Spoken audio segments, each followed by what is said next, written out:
Yo! What's up? Good morning mga pre!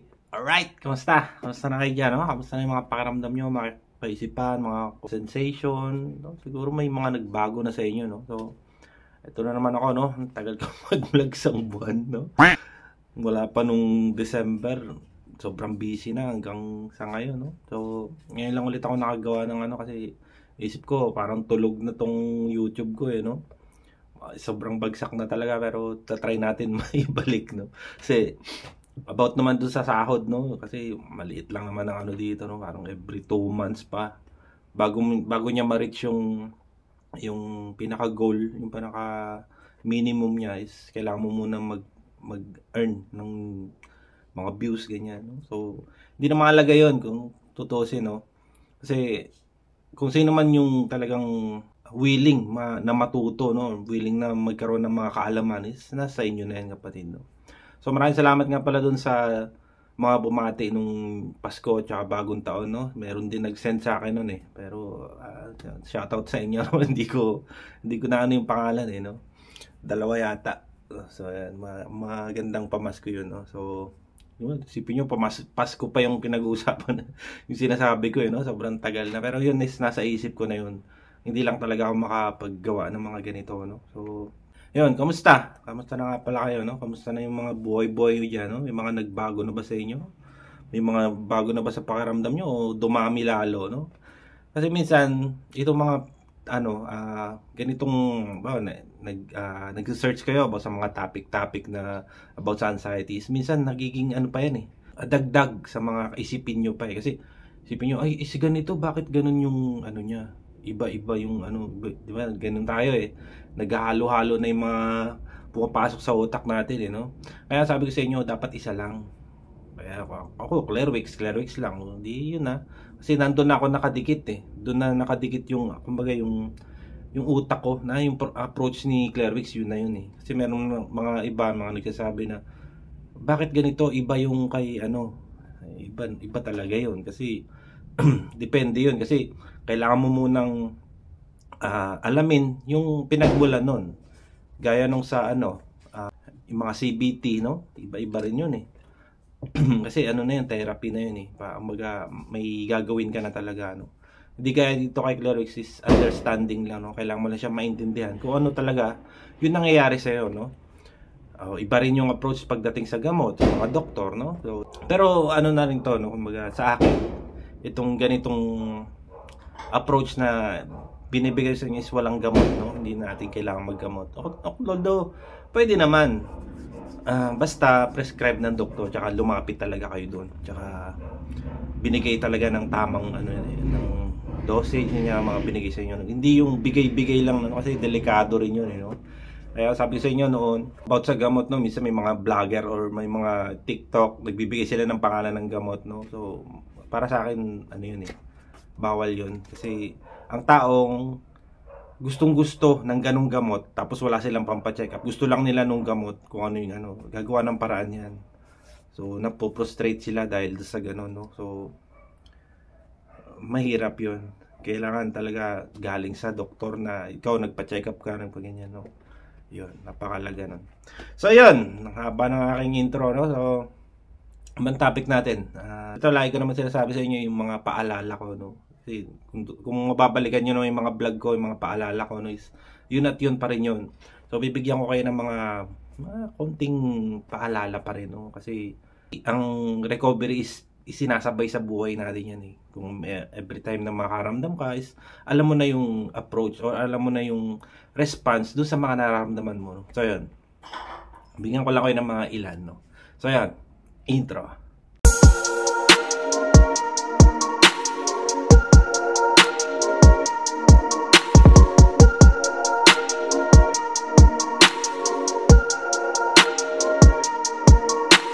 So yun na nga mga pre, no. Unahin natin sa anxiety mismo, no. Kasi anxiety, alam naman natin siya ay protection, no. Kasi every time na may mga masisense ka or may mga nagtitrigger, may nararamdaman kang kakaiba sa katawan, no. Tapos mag-iisip ka na, uy, ano na naman to? Ano tong nararamdaman ko ito? Biglang papasok na tong si second pair mo na, ay baka itong sa dibdib ko meron akong sakit sa puso or sakit ako sa baga, mga ganyan, di ba? Tapos nanginginig ka pa, sasabayin pa ng mga iba-ibang sintomas, nagkakaroon ka na ng kalituhan, no? Tapos yun, pag lumakas yun, panic na ang lalabas. Anxiety is, ano yan, defense mechanism natin yan. Halimbawa, yung sabi ko nga sa inyo, may leon or may tigre sa harap mo, no? Siyempre, anong gagawin mo, di ba? Pwede kang tumakbo, pwede kang lumaban, or manigas ka na lang doon, o tumigil ka. Kasi minsan, alam niyo sa mga gorilla, di ba? Pag nasa gubat yung mga researcher, uupo lang sila yan, tapos dadaan yung mga gorilla. Yun yung freeze na tinatawag, no? Para iligtas ka dun sa possible na, no? Kasi ang alam ng mga gorilla, pagka-height nila yung, hindi sila, pag hindi mataas sa kan, hindi malaki sa kan, hindi sila lalaban niya. Parang ganun ang nun eh. Pero, hindi ko alam kung ganun talaga, di ba? Basta ang dyan, is huwag kang gagalaw, no? Hayaan mo silang lumampas, no? Parang ganun lang din. Sa paglaban naman is, syempre, paglalaban ka talaga is, prepare yung katawan mo para labanan yung, kung ano man yung dyan. May tigre, no? Syempre, kung lalaban ka doon sa tigre, good luck na lang, no? Or kung tatakbo ka is, ihahanda ng katawan mo yung kung paano ka tumakbo. Siyempre, papatigasin niya tong binti mo, no? Talagang papaanuhin niya yung dugo, bababa dun sa mga binti mo para itakbo ka ng mabilis. Tapos, yung hingal mo, mas mabilis yun kasi kailangan mo yun eh. So, yun ang nangyayari sa inyo. O sa atin lahat, no? May mga anxiety, no? Ang problema lang is wala naman talagang danger dyan. Wala naman talagang leon or tigre dyan sa harap mo, no? So, ang nangyayari is protection. Protection lang siya na meron talagang nararamdaman mo na parang meron something talaga. So, ang ginagawa ng katawan mo is magsisignal ka dun sa katawan, sa mismong nervous system mo, no, na may danger dito. So, ang gagawin niya ng katawan mo is gagawin niya yung trabaho niya, papakabahin ka, papahinginig yung katawan mo, no? Tapos, parang magmamadali ka, no? Kasi maraming rin yan eh. Maraming benefits din, no? Para iligtas. Magda-drive ng motor or magpa-practice ka mag-drive ng motor. Siyempre, alert na alert ka niya, no? Tabi ka ng kalsada, merong sasalubong sa'yo, hindi ka pa naman masyado marunong magmotor or magbike or magkotse, no? Siyempre, ihinto ka dun para lumampas yung sasakyan na yun. Yun yung gagawin ng katawan mo para iligtas ka if ever kung ano man yung naiisip mo, no? Ganoon ang sistema ng anxiety, no, sa ating katawan. Kumbaga yung mga example ko lang naman na maikumpara kumbaga sa nangyayari sa realidad, no. So isa rin yun yung papaalisin ka, no. Halimbawa, meron kang nararamdaman sa katawan mo. Ang gagawin ng katawan mo is gagawin kanyang taranta. Papabilisin niya lahat ng kilos mo, no, para ialis ka doon. Kasi nakaka-sense ka nga ng danger, no. So ang gagawin niya is papakabahin ka, lilituhin ka niya, kumbaga, papabilisin niya yung utak mo na, uy, kailangan kong mag-isip, kailangan kong makaalis dito. So, parang bibigyan ka niya ng panic. Siyempre tayo, hindi naman natin alam yung panic, no? Sa mga iba na mga first timer, no? First timer talaga. First time mag-panic, no? So, hindi nila alam kung ano nangyayari talaga, no? So, ang gagawin nila is papa-ER para malaman talaga kung ano. Pero kung sa inyo, mga ilang beses na kayo nagpapanik, meron nga dyan sa isang araw, sobrang dami, no? So, nandun yung kalituhan, no? Sobrang litong-lito ka doon sa mga nangyayari sa katawan mo, no? So, ang gagawin ng katawan mo is ilalayo ka doon sa posibleng danger na nasi-sense mo, no? Kasi, ang bilis nga ng tibok ng puso mo, eh. Tapos, nanginginig ka, namamawis, no? Ang gagawin mo is, pupunta ka sa safe na lugar, o dito, sa bahay, or sa lugar na tahimik. Ayun ang gagawin ng katawan mo na idadaling ka niya doon, no? Gaya rin nung sa mga may agoraphobia, no? Minsan, ang gagawin ng katawan nila is i-stay talaga sila doon sa bahay. Ay silang palabasin nung mismong katawan nila. Kasi, di ba sabi ko nga sa inyo dati, hawakan ko lang yung block ng gate namin, is kinakabahan na ako. So, hindi na ako tutuloy kasi alam ko yung mangyayari, alam ko yung posibleng may lalabas sa akin. Pag lumabas ako sa gate na to, may lalabas talaga na pangit na pakiramdam para sa akin, no? So yun ang ginagawa ng katawan mo para isagipin ka sa possible na mangyari. Ang problema nga lang is wala naman talagang danger doon, no? Kasi lalabas ka lang naman ng gate, no? Ano mo, makikita mo doon, kalsada, mga aso, mga naglalakad na tao, di ba? So walang danger, no? Ang problema lang is nagbibigay ka na ng signal. Ang mali lang is sinusunod mo 'yon, 'di ba? Hawakan, iba, yung mali ko nga rin dati, 'di ba? Hawakan ko lang yung gate, bala kong lumabas, kaso hindi ako tumutuloy. 'Yun ang mali ko, hindi ako tumutuloy. Sabi ko, nahihirapan talaga huminga. Babalik na naman ako sa kwarto, tapos higa na naman, di ba? O isa rin yan, paghiga, no? Kasi minsan sobrang hilo natin, no? Nahihilo tayo. Kaya, ang ginagawa natin, sinihiga natin, uupo tayo, no? Tapos biglang babalik siya sa normal, no? Babalik sa tamang ano. So mamaya, yan na naman, di ba? Tatayo ka na naman, tapos lalabas. Mamaya, pag makaramdam ka, hilo ka na naman, di ba? Pabalik-balik lang yung kapatid, no? Kaya maigi dyan is hinaharap, no? Sa turo nga ni Claire Wicks is haharapin mo yung pace, no? Napakalaga yan pag natutunan nyo yan. Kasi isa yan sa nakatulong sa akin. Yung mismo pag nakakaramdam ako, bahala ka dyan. Sige, tuloy. Yun ang nag-ano sa akin, no? Nagpakawala sa akin yung mga ganong, ano, kasi alam nyo naman, di ba? Alam nyo naman yung kwento ko, di ba? Sobrang dami kong pinagdaanan na hirap kahit, siyempre, sinosolo ko lang kasi, hindi na mali ko, no? So, huwag nyo sosolohin, i-share nyo yan, kapatid, no? Huwag kayong gumaya sa akin na sinosolo ko lahat, no? Kasi, siyempre, sa tulong na rin siguro ng mga nababasa ko, na papanood ko, no? Kasi, ang inaano ko dyan is, tulungan yung sarili ko, no? Makaalis talaga dito. Kasi, hindi pwedeng dumepende ka na lang kung ano lang yung ano, kasi, minsan may mga mali din, no? Di ba yung sabi ko sa inyo sa gamot, di ba? Mali-mali rin. Kaya dapat doon tayo sa tama palagi, no? Kasi yun talaga makakapagpalabas sa inyo kung ano man yung mga nararamdaman nyo ngayong hirap, sobrang tagal na, no? Na umuulit-ulit na lang. Yun isa rin yun, yung paulit-ulit na yun, di ba? Minsan hindi nyo na pagtataka na umuulit-ulit lang. Dati hindi ka naman ganon, hindi ka naman konting kibot-kibot mo lang, okay ka naman. Ngayon, konting galaw-galaw mo, nahihilo ka na, minsan nanginginig ka, sakit na ng dibdib mo, no? Dati nagagawa mo naman yung mga bagay na gustong-gusto mo, di ba? So, umuulit-ulit lang araw-araw. So, kailangan mo doon is harapin yun, kapatid, no? Ay talaga makakatulong dyan. Kasi, yun yung alam ko yun yung pinractice ko noon, nung kasagsagan talaga na gustong-gusto ko lang makawala o nga gano'n, no? So kayo din sana, no, magkaroon kayo ng courage, tapang para harapin yung mga bagay na kinakatakutan nyo. Although takot naman kasi talaga yan, takot na hindi nyo nasisense na takot kayo, pero yung katawan nyo takot. Yun ang ano dyan. Sabihin ng iba, hindi naman ako natatakot, pero bakit ganito yung nararamdaman ko? Kasi nga yung nervous system natin, wala naman yung hindi may makakapagsalita. Wala yung ang pinaka-language niya, kumbaga ang kaya niyang ilabas is sintomas. Doon siya lalabas sa sintomas, no? Kaya ang the best dyan is harapin mo yun, tapos papatunayan mo sa nervous system, wala namang danger dito. Kabahan ako, okay lang. Mamaya-maya kakalma yan. Kasi nga, hindi mo na siya sinusundan ng takot pa na, nahirapan ako huminga. Mamamatay na ako.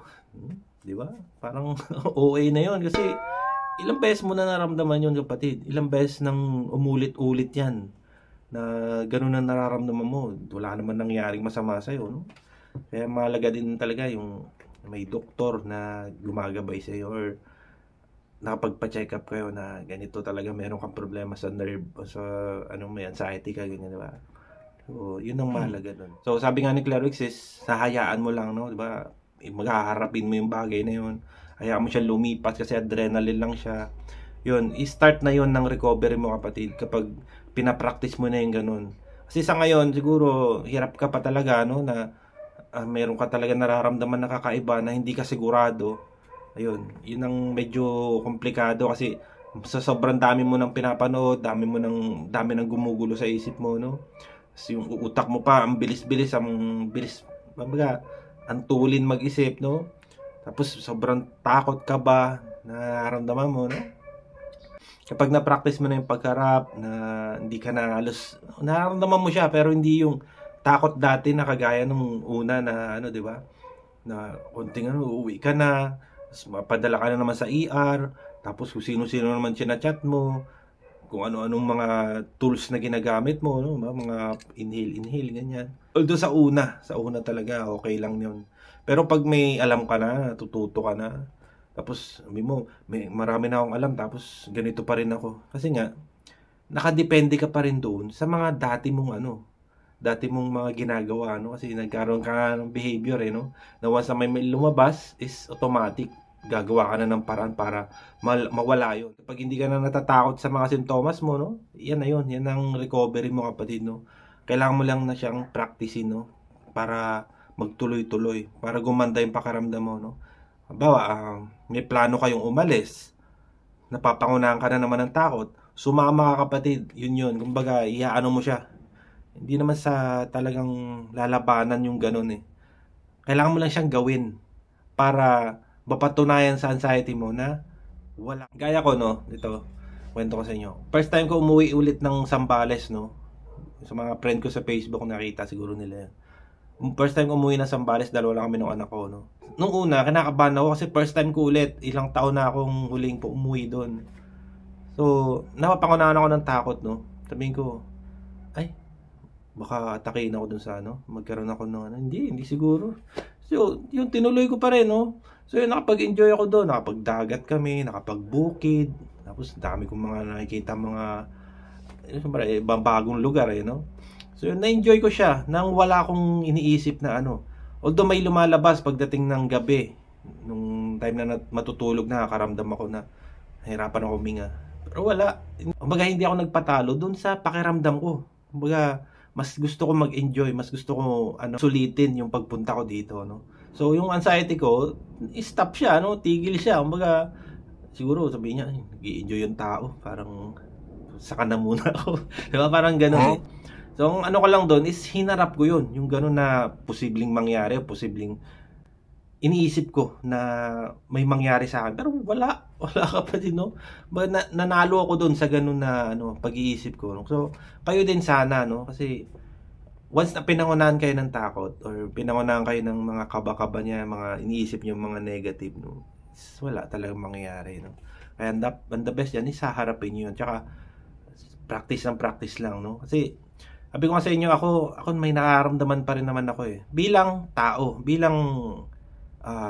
siguro mga na-stress, di ba? Minsan napapaisip ka din, ka din, pero yun nga, kaya ko na siyang dalhin, no. Yun ang diyan eh, proper managing kapatid, no. Gaya ng sabi ko kasi sa kape, di ba? Minsan pag nagkakape ka ng black coffee, bibilis yung tibok ng puso mo. Ang inisip mo doon, bumibilis na naman yung tibok ng puso ko. Siyempre, tanongin mo sa nga pala, nagkape ako. Yun. Natural yun. Kasi yun ang binibigay gaya ng mga energy drink, di ba?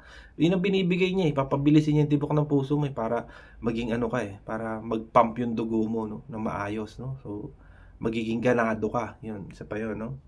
So, yun ang binibigay niya. So, hindi mo kailangan matakot kasi yun ang binibigay ng kape or energy drink na yun, no. So, wala kang doon. Labas ka doon. Hindi mo kailangan pag-isipan ng pangit yun, no. Pero kung dahil nga sensitize ka pa, pangit talaga yung pakiramdam mo or talagang magulo-gulo pa, no? Kasi bago-bago ka pa lang sa anxiety, no? Siyempre, kailangan mo munang maunawaan kung bakit may ganun, bakit may ganyan. So, lahat naman yan is halos na paliwanag ko na sa mga vlog ko, no? Kailangan nyo lang tiyaga-tiyagain kapatid, no? Bali, yung mga vlog ko kasi may halong kwento, may halong comedy, no? Minsan tiyagaan nyo na lang kapatid, no? Kasi mahirap din magsalita nung masyadong seryoso, no? Parang hindi ako ganun eh. Sorry sa sorry sa mga nag-aano sa akin na parang nadi-disappoint, no? Wala eh, ganun eh. So yan. Ito last na kapatid, no. Anxiety kasi is bagay ginagawa niya lang yung trabaho niya, no. Ginagawa niya yung trabaho niya bilang part ng katawan mo. Kaya sabi ko sa inyo, ang anxiety is part mo rin yan. Bata ka pa, meron ka na yan. Nandiyan na yan sa katawan mo, no? Yung mga takot, minsan anuin ka lang ng tatay mo or ng nanay mo, wag ka dyan, may mumu dyan, di ba? Ang gagawin mo is tatakbo ka, lalapit ka sa mama mo. Yun yung anxiety na sinasabi. Kasi nag-iisip ka na kagad, automatic na yung isip mo na may mumu doon, may multo dyan sa kahit wala naman. Siyempre ikaw bata pa, paniwalain ka pa noon, madali kang maniwala sa mga sabi-sabi, mga ganyan, no? So, yung iba sa atin is nadadala lang hanggang pagtanda yung mga tatakutan, no?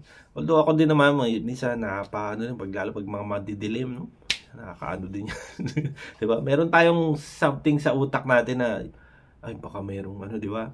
Pero yun is realidad, no? Kasi alam naman natin, di ba? Yung kahit madilim diyan, kung okay naman, di ba? Okay lang. Parang kaya mong kalimutan agad, no? Hindi gaya ngayon, may anxiety tayo, no? Minsan makita ka ng mga figure-figure diyan sa dilim, no? Takot ka na kagad, di ba? So, the best approach talaga diyan is hahayaan mo lang, kapatid, no? Ba, nagbibigay ka lang ng signal dito sa ano mo, kasi every time na may maramdaman ka, ang iniisip mo kagad is merong danger, meron talagang mangyayaring masama sa akin. Meron akong malalang sakit, meron akong ano, minsan magulo lang yung isip mo. Mababaliw ka na. Kumbaga nagsisignal ka sa nervous system mo na, hala, may danger dito. Ang gagawin ng nervous system mo, gagawin niya yung trabaho niya. Yun nga, sabi ko sa inyo nung una, di ba? Papabilisin niya yung tibok ng puso mo, papakabahin ka, papabilisin yung hinga mo, pawisin ka. Yan yung mga ano, simptomas ng stress, no? Kasi kaya sa atin, no, marami na tayong stress sa buhay ngayong edad, no? Kailangan lang natin is maunawaan kung ano yung nangyayari sa inyo. So yun, i-part 2 na lang natin tong sunod kasi marami pa to, no? So yun, sana di kayo magsawa manood sa akin o makinig dahil lang sinasabi ko sa inyo is true to life, no? Ito nangyari talaga sa akin, no? Alam ko itong mga sinasabi ko sa inyo is makakatulong sa inyo, no? Tsaka nang walang gamot, no? Hindi na kailangan maggamot, no? Although, kung talagang hirap kayo is maggagamot kayo. Pero kung naunawaan nyo naman, madali kayong makaintindi, no? Madali nyo mag-gets yung mga bagay-bagay, no? Tsaka meron kayong tapang, hindi kayo basta-basta nagpapaniwala sa mga kung ano-ano, no? Ayan, madali kayong maano dyan. Madali kayong makarecover dyan, kapatid, no? So yun lang, i-part 2 na lang natin. Adios!